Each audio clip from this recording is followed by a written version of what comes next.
the lunchtime talk, which is Sandy Wagner's talk. And she has history in Africa where malaria is a major problem, and DDT used to be one of the main solutions. She told me that she has malaria, because once you have it, you never really get rid of it. And so I'm looking forward to the talk. I was asked also to announce that on April 3rd, which is a Thursday, Ingo Witzke of the University of Köln is going to give a talk here also on is math special, an excursion to different notions about the nature of math in education and history. I hope you'll all show up for that. And without further ado. Thank you very much. As Andy said, we're going to be talking about malaria today. Most Americans don't know anything about malaria, but it is one of the oldest companions to humanity. It's been documented as a recognized disease for over 4,000 years. It is transmitted by the female mosquito of the genus Anopheles, of which there are about 30 subspecies that transmit malaria. It is one of the most lethal infectious diseases, causing over 300 million cases a year worldwide and about 1.5 million deaths. We're going to look at a short video that will explain a little better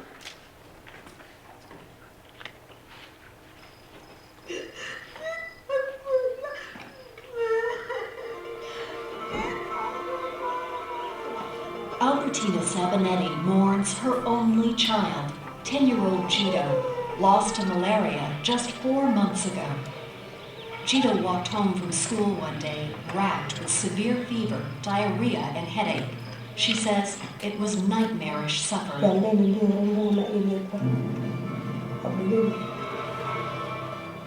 This is the face of a mother's grief, the face of malaria's horrific toll. Malaria is an enormous global health crisis that starts with a tiny insect. In many parts of the world, the mosquito is the deadliest predator around, causing illness, disability, and death, striking hardest at small children and pregnant women. A mere mosquito bite infects a person's body with parasites that invade and rupture red blood cells, multiplying throughout the body, without treatment eventually causing fevers, pain, jaundice, paralysis, and often death. Worldwide, 250 million people get malaria every year, and nearly 1 million die. 85% of those are children under the age of 5. That means a child dies every 40 seconds, even though malaria is entirely preventable. Malaria is a disease that I don't think most Americans ever think about. But malaria is one of the biggest killers of children in the world. It kills more children than HIV and AIDS. You know, it's very difficult, it's painful. No father wants to see his child sick or die.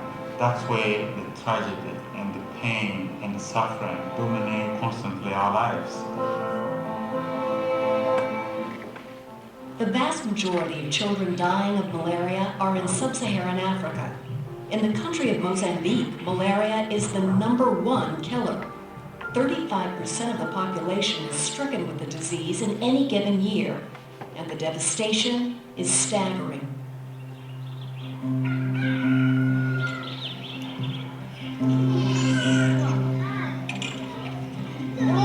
Margarita Malike lost her first husband and 5 of her 11 children to malaria. I worry so much about the children still with me because I don't know what might happen to them later. Like all parents here, she dreads the winter rainy season when mosquitoes proliferate. I don't have the money to take my children to the hospital when they get sick. In fact, more than half of Mozambique's people live on less than $1 a day, with almost no emergency transportation. It took hours to get 10-year-old Costa from his village to the hospital by bicycle. His symptoms indicate malaria has reached his brain, an advanced stage. His parents are terrified. He became so ill in very little time.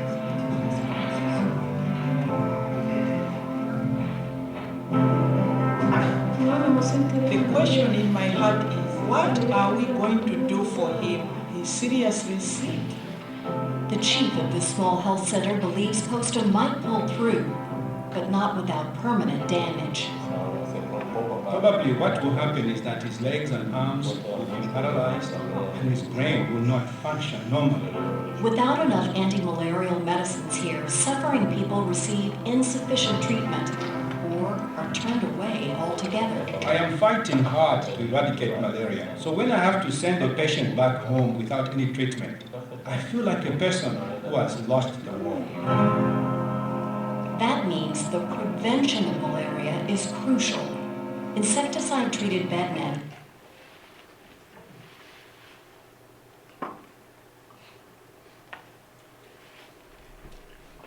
So hopefully that gave you a little better overall perspective of the seriousness of malaria, especially in Africa. So we mentioned that malaria has been around, at least documented, for 4,000 years. But it wasn't until 1880 that a French army surgeon noticed that there were parasites in the blood of his malaria patient.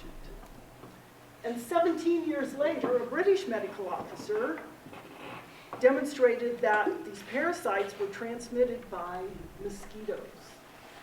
And they both won the Nobel Prize for those activities. So something that might be familiar to all of us in relation to malaria issues is the Panama Canal. So the French went down there 1881 to 1889 to dig the Panama Canal. They lost over 22,000 people due to malaria, typhus, yellow fever. Because remember from the previous slide, it wasn't until 1897 that the British discovered that these diseases were transmitted by mosquitoes. So we went down there in 1906. We took about 26,000 people. Almost all of them ended up in the hospital for malaria. But now they knew that these diseases were transmitted by mosquitoes. So the first thing they did when they got down there was do some vector control. They burned sulfur and permethrin, which comes from chrysanthemum flowers, in the housing units to kill mosquitoes. They cleared the brush around the area. They drained swamps, and I'm using swamp in kind of a generic term. Any water that was nearby the housing units, they drained elsewhere so that it was basically clean and dry around the housing units. In 1912, they had over 50,000 employees down there. Less than 10% of them were hospitalized for malaria. But kind of a sad side note, which you will see demonstrated again in this discussion, the black workers lived outside the housing units. They weren't allowed to live with the white workers inside these housing units. They lived in tents or shacks outside the area.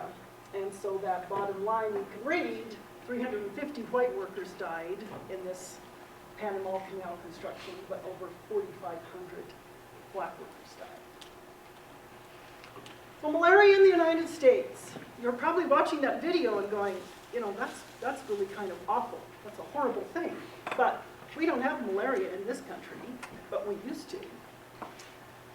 There's fairly good data from the 1850s, 1860s, because we had army posts all over the country. So the local army surgeon would collect data and information and send it back to headquarters, so there's lots of documentation. It's estimated about 5% of deaths in 1850 were caused by malaria. That's in adults. Almost 40% of the deaths in children less than 5 years old were caused by malaria. About 10,000 Union troops died of malaria because they were coming from up north where they didn't have a terrible mosquito problem, and they were going down south where most of those people had been exposed to malaria as children, and if they survived, then they had some immunity. However, they still had compromised systems. It impacted their height and weight. So this is a map from 1850, 1860, and you can see in the tropical, warm, humid climates along the Atlantic coast, up the Mississippi River Valley. That's where the predominance of malaria cases in the United States were. Out here in the West, we really didn't have much of a problem. That's not to say that here in the San Luis Valley, we know we have lots of mosquitoes. We just didn't have the right kind of mosquitoes that carry malaria. So the United States eradicated malaria. It began in the mid-1930s as a national vector control program, and that means attacking the mosquitoes. In 1947, this was formalized as the Malaria Eradication Program, which grew into the Centers for Disease Control. In 1949, the United States was declared free of malaria. In 1951, the CDC just started surveillance. In 2012, there's an estimated 1,600 malaria cases in the United States. People like me that have been to malaria, well, me and George Clooney, of course, have been to malaria countries, contracted malaria, and you don't ever, it hides in your liver, you can't ever get rid of it. So how did we eradicate it in this country? Well, we knew some lessons from the Panama Canal. We knew to spray insecticides inside of all buildings. We drained water, holding ponds, swamps, whatever. We sprayed pesticides by air. The entomologists were kept very busy collecting mosquitoes to make sure we were targeting the Anopheles mosquito, because these mosquitoes we have here won't transmit malaria.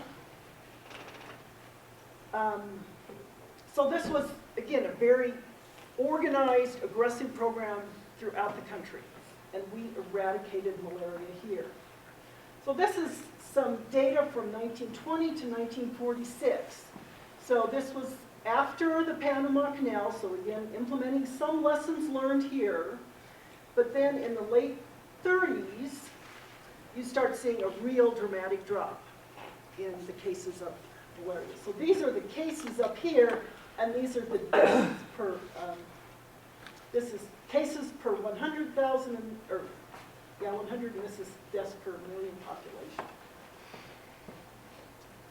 If you look at this map of 1900, malaria was virtually everywhere except, well, Greenland, Mongolia, and interestingly enough, New Zealand has never had malaria because it doesn't have the right kind of mosquitoes down there. They're so isolated.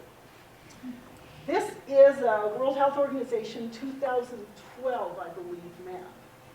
So you will notice that, I will call them the wealthy Western white countries, Canada, the United States, European countries, and Australia, they have no malaria.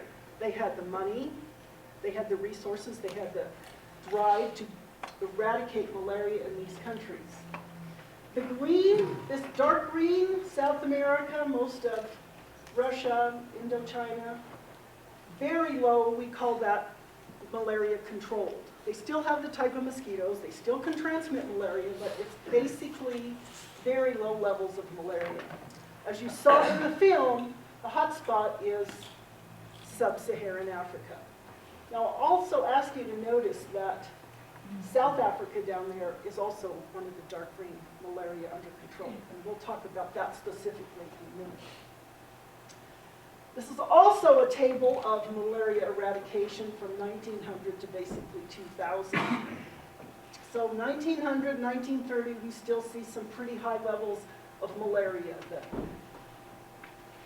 light blue is the world minus sub-Saharan Africa. This kind of gray in the middle is the world, and then sub-Saharan Africa is the dark blue. So as you can see in the 30s, from 1930 to 1950, there was a significant drop in the world malaria cases. A little bit of drop in sub-Saharan Africa. But it wasn't really until the 60s and up till 1970 that you saw a precipitous drop in sub-Saharan Africa. But since 70, then it's gone back up, and the rest of the world is considered very low controlled malaria. So you may have picked this up in the movie, but in the time we will be here together this afternoon, more than 90 people across the world will have died from malaria. most of those children. Since 1972, over 60 million people have died of malaria that could have been prevented. The World Health Organization identifies malaria as the #1 infectious killer, the #1 priority tropical disease.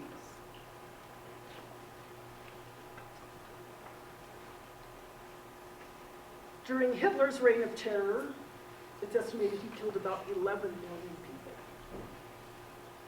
Pol Pot, Cambodia, about 2 million people.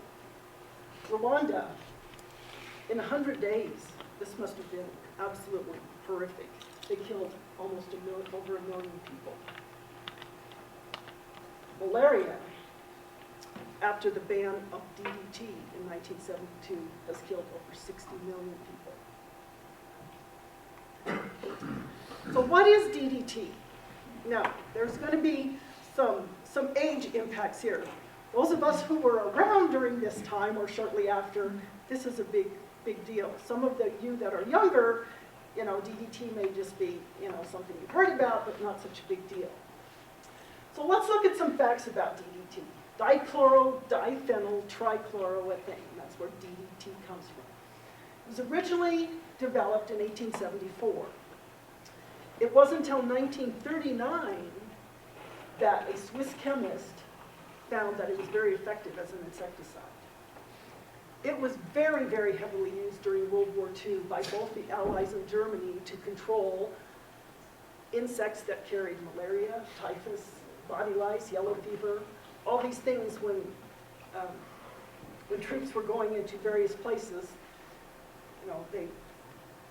On the movies they showed them bartering chocolate bars, but really they were bartering cans of DDT to control insects. And DDT, when you saw the charts we looked at, those precipitous drops, it's when DDT came on the scene and we started killing mosquitoes that it really knocked malaria out.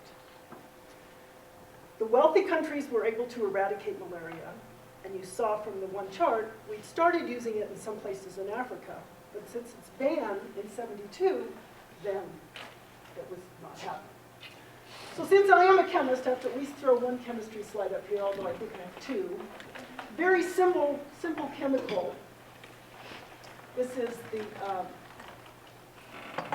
1,1,1 trichloro dichloro diphenylethane.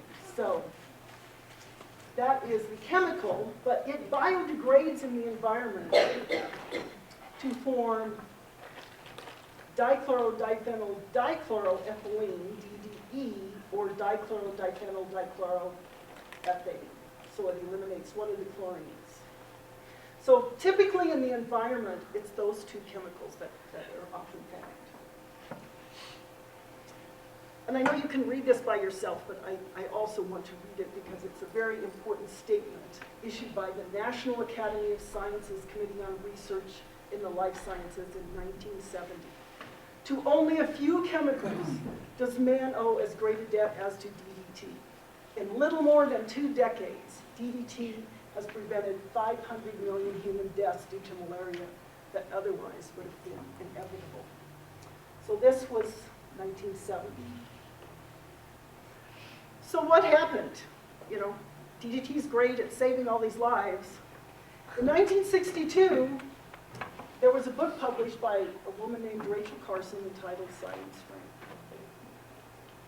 And in that book, she identified that DDT caused cancer, it endangered wildlife, it endangered human health, and really, if we didn't do something about it, it would be the end of life as we knew it. So, in typical American fashion, oh my God, we have to do something about it. So there really was a and I'm saying Western because it includes us and the European countries. There was a panic against all things chemical. Now you have to acknowledge that at that time, there were no environmental regulations. Companies pretty much just dumped stuff in rivers or out in wherever. And so things were kind of bad. However, in typical American fashion then, we completely swung the other way.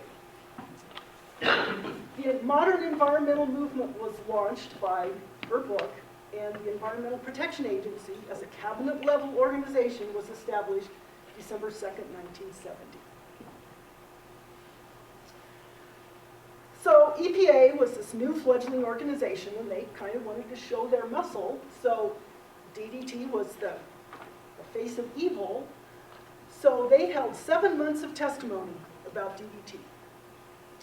And the law judge that was assigned to the case, Edmund Sweeney, concluded, after all this testimony, that DDT was not carcinogenic to humans.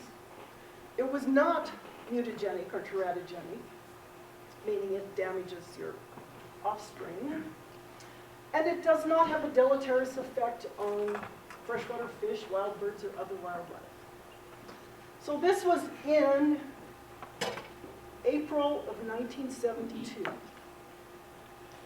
Okay, that makes sense.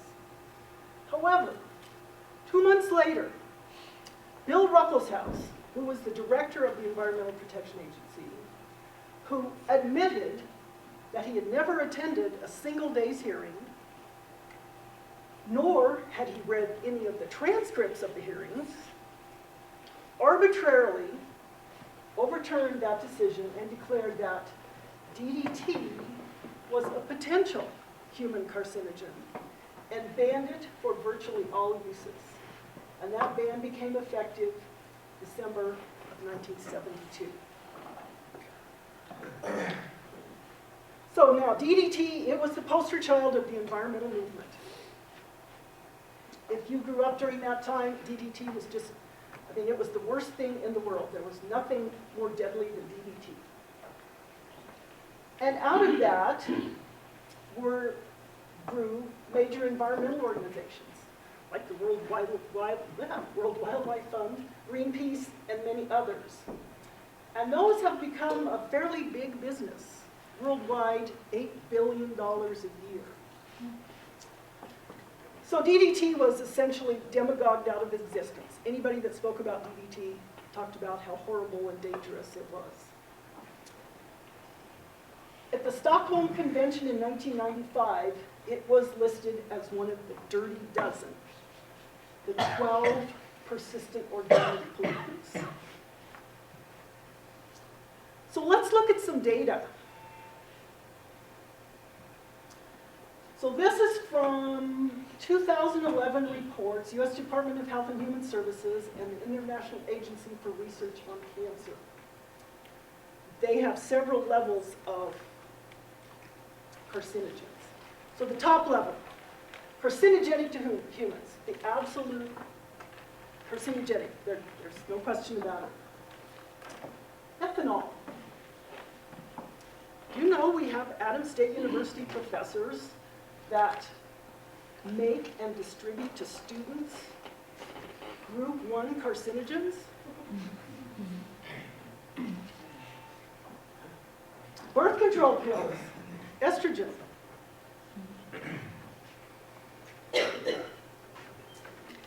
Cocamide DEA in your shampoo. So let's go down a level. Known to be human carcinogens. Formaldehyde. I'm going to guess we have at least some biology students in here. You guys work with formaldehyde? Are you, wearing complete respirators and gloves and supplied air? Oh my God. Tobacco smoke. Well, when I was growing up, everybody smoked. I know we don't smoke so much today. Tanning beds. I belong to the Valley Athletic Club, and they have a couple tanning beds there. They certainly don't have any signs up that say known to be human carcinogens. So let's go down another level. Group 2A, probably carcinogenic to humans. Nitrates and nitrites. Anybody eat a bologna sandwich? Have a hot dog for supper? Any sort of prepared meat, processed meats? Nitrates, nitrites? Yum, yum, probably carcinogenic. So let's go down even one lower level. Reasonably anticipated to be carcinogenic. Well, there's DDT. pickles, and I didn't have enough room on the slide, it really refers to all pickled vegetables. And I know we also have some chemistry students in here. Have you ever done an acid-base titration with phenolphthalein? Well, that's as dangerous as DDT. You better be careful. One of the other claims was a decline in raptor population. Every year, the Audubon Society has their annual Christmas bird count. In 1941, essentially pre-DDT, they counted 197 bald eagles. In 1960, post-heavy DDT use, 891 bald eagles. Hawk Mountain, Pennsylvania, from 1946 to 1972, went from 191 to 630.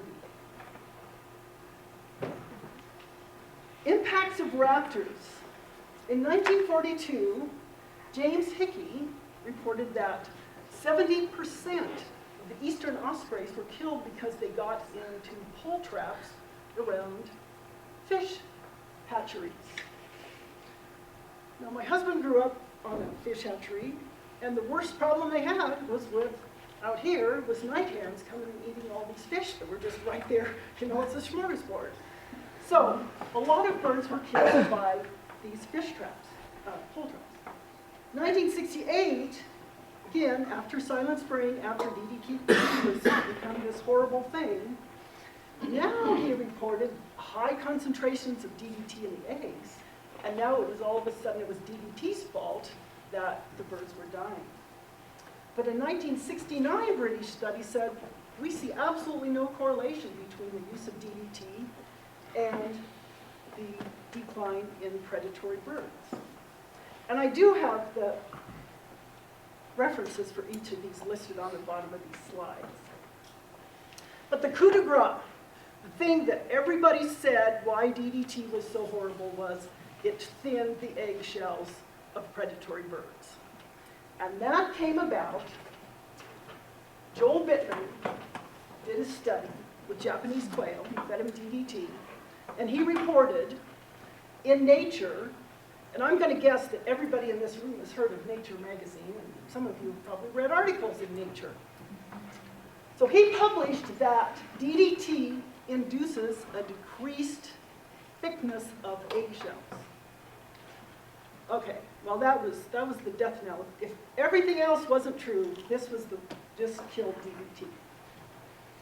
But as people read the work that he did, he only fed them about half as much calcium as they should have received.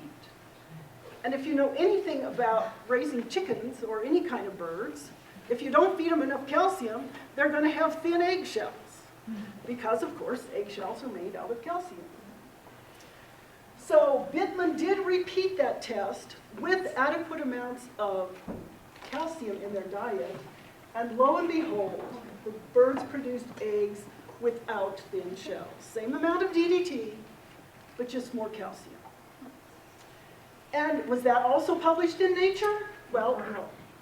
In another astute magazine called Poultry Science. And my guess is that probably no one in here has read a Poultry Science article. Well, neither did the public. It came out in 1971. Okay. Because the public was on the DDT ban train, the train had left the station, it was roaring down the line. So what happened then? Almost overnight, DDT was banned in all Western countries. Because if we do something, then the rest of the world follows. The poor African countries, well, they're like, okay, if that's what you're telling us to do, that's what we'll do, because we want to give your money. We don't want to piss you off. So now these people had been 30-some years having DDT to kill the mosquitoes, so they didn't get malaria as a little child, and they had no natural immunity. So now we yank DDT off the market, don't let them use it, and they're just dying like, well, the proverbial flies, unfortunately. So millions started dying. But of course, here in the United States, no. Europe? No. Only in the poor countries. So there's lots of data, and I know I have to keep this in a certain time, so we've just picked this example. South Africa. So South Africa has their own money. They have gold and diamonds. They didn't need welfare from the United States or Europe. So they maintained their DDT program from 1946 to 96. And what happened in 96? They started having a regime change. They got rid of apartheid. Nelson Mandela started showing up on the scene. And there was more interaction with the Western countries. So we said, okay, now you guys, you're good people, but we know that DDT is bad, so you stop using DDT. And we'll give you something else, the synthetic pyrethroid. That's what we use over here. So they said, okay, we want to go along, we want to get along. So in 96,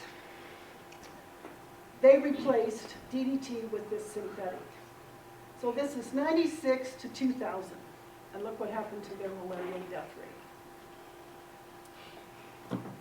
So in 2000, they're looking at this data going, okay, you guys, thank you very much for your help, but we're going to go back to DDT.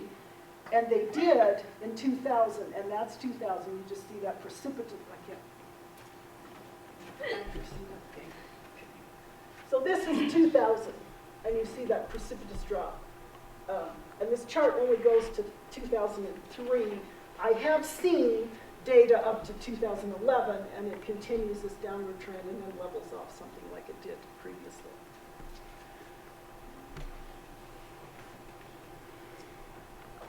No one has ever died from exposure to DDT.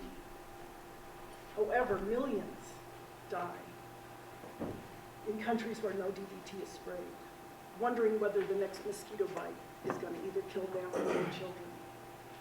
So finally, after all those years, from 1972 to 2006, the World Health Organization sucked it up and said, and she's laughing, but I wanted to say something more crude besides sucked it up. But the World Health Organization finally said, okay, you have to let these people bring DDT back for at least some limited control of malaria-carrying mosquitoes, because Doctors Without Borders and other NGOs said, it's just carnage out there. How can you sit by and continue to let this happen? Now, some countries, I gave you the example of South Africa, Ecuador, other countries continue to use DDT. So there was a study published in '99 by Cancer Epidemiology that said even after 20 years of exposure to DDE, and remember that's the degradation product, showed no evidence of increased risk of breast cancer. And some countries have reintroduced DDT for indoor residual spraying. So not the mass aerial coating that we used to do over here, but at least within their homes. So what are our options to deal with these mosquitoes? Well, spraying is really the number one thing. But there isn't an effective pesticide without DDT. So we all live here in Alamosa, and for our inconvenience of having mosquitoes, we spray pyrethroids every week. Right? You see the little truck come around. We live out in the country, the airplane spray stuff. It's not like we're getting malaria, we just don't like the mosquitoes. So that has to be done every week. It's fairly expensive. If you use DDT, it costs less than $1.50 a year. You spray once a year for one house. Substitutes cost way more money, have to be done more often, and this is, we should just be so aghast at this. So parathion, cholinesterase inhibitor. Anybody recognize that? Really nasty stuff. So this was the pesticide of choice after we banned DDT. I grew up on a farm, and my dad said when you sprayed DDT, you saw the little rabbits, you saw birds, you saw skunks, whatever lived in the field was still there after you sprayed DDT. When you sprayed parathion, everything died. There wasn't a living critter. And the worst thing about this were farm workers who were used to working with DDT, and they got it on them and, snorted some or whatever. And it didn't bother them. But with parathion, if you got a little dust of this on your arm, you were dead.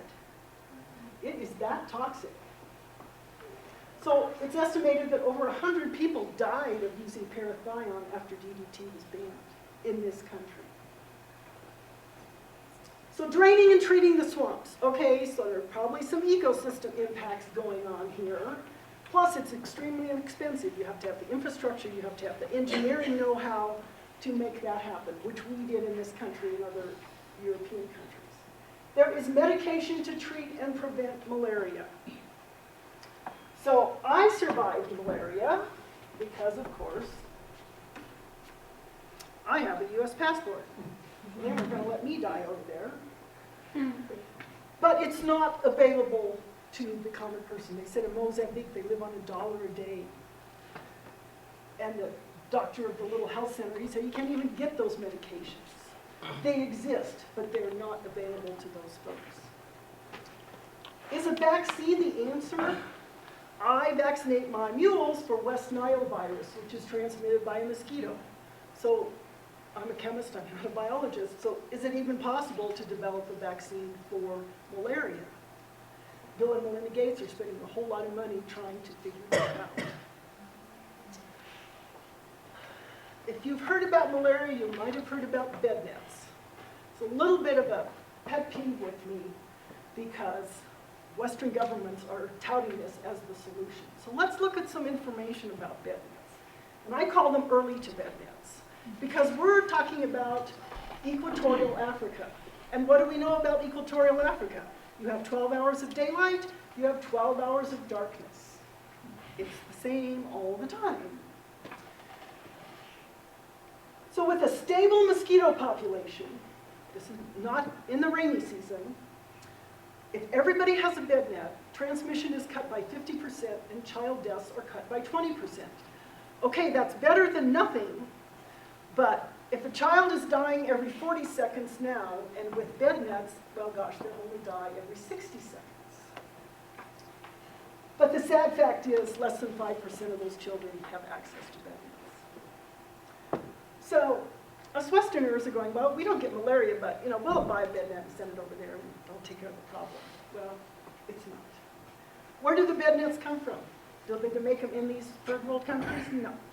They're made somewhere in the United States or Europe and sent over there. How much do they cost? If you make $1 a day, can you afford a bed net? Are they available? And let's look at some pragmatic applications. We talked about the hours of daylight. Now, I'm getting older and retired, so if I can spend 12 hours in bed, it's not really a horrible thing, but most people don't have that kind of time. Even making your children go to bed for 12 hours has to be a bit of a challenge.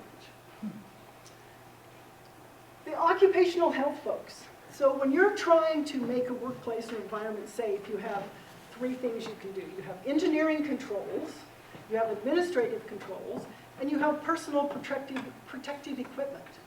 Of those 3, the least desirable is personal protective equipment. If you go to the dentist and you have your teeth cleaned, and what do they give you when you're leaving the dentist? A little baggie that has a toothbrush and floss in it. Okay, so probably for the first week or 2 after you come home from the dentist, you're in there flossing away, and then after a while, what happens? Well, you can't find the floss, you're in a hurry, so you stop flossing, even though you all know it is the key to saving your teeth. So, personal protective measures, even among us flossing our teeth, it just doesn't happen. Maintenance, these are very fine, flimsy things. So a rip, a tear, a tangle, if you have to get up to go to the bathroom in the middle of the night, could be a killer moment. And finally, as we know from living here in the San Luis Valley, mosquitoes are also out during the daytime. Maybe not as many, but they still bite you in the day. So what are the options? Well, I submit to you that DDT needs to be brought back to control the carnage. We just can't sit over here and let millions of children die every year because they can't use DDT. Now, all my issues with bed nets, it's better than nothing. buy a bed net, send it over there. But it needs to be considered as an adjunct along with repellents. Funding for treatment or prophylactic medicines. You know, that's a pretty tall order. Education of the folks, that's one way we eradicated it here because people understood how it was transmitted, what they could do to avoid it. Is it possible to eradicate malaria in Africa? I don't know. That's a pretty tall order. Once the World Health Organization came out in 2006 and said, you know, we've got to do something and let people use DDT again, the National Geographic had an article in 2007, Scientific American in 2009. Those are both worth reading. They have a lot of good overview and information. Then the other, and of course there's lots of material out there, evolutionary and historical aspects of the burden of malaria, just to kind of get an understanding of the magnitude that this problem has been for a really long time. And the ugly truth about Rachel Carson. Now, Gordon Edwards is not with us anymore, but he was a rampant advocate for DDT, and I believe he would either eat a spoonful of it or mix it in water when he was teaching class wherever he was from. So since I have you all here, I'm also going to make a little bit of a pitch here. Friday, April 25th is World Malaria Day. There will be flyers and information posted across campus. And here, back here in Porter Hall, that evening, I have a pre-release film that's entitled 3 Billion and Counting, which is the story of Dr. Timothy Rutledge's investigation throughout the world about the issue of malaria and bringing back DDT. So I would like to leave you with this final thought and take any questions.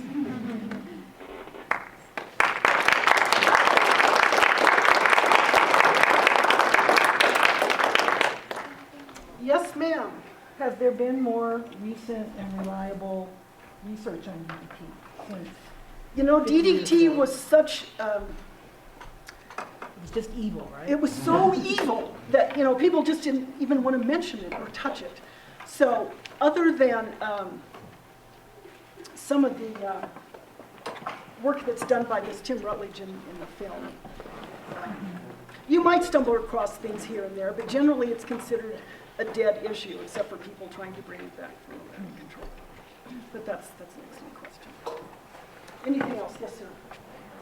When an American travels to a tropical area, it's suggested that we take a prophylactic previous to travel and Yes. during and after. Yes, Are sir. those truly effective? Yes, they are. Yes, they are. If you take them. They bothered me so much I didn't, and then I got malaria, so it was my own fault. Yeah, but no, they're very effective. Once you get it, they can't cure it, but they just can keep it at bay. Yes, sir. There was the just back to the history of DDT. Said it was discovered and developed in the late 1880s, and first discovered it could be used as an insecticide in the 1939. Right.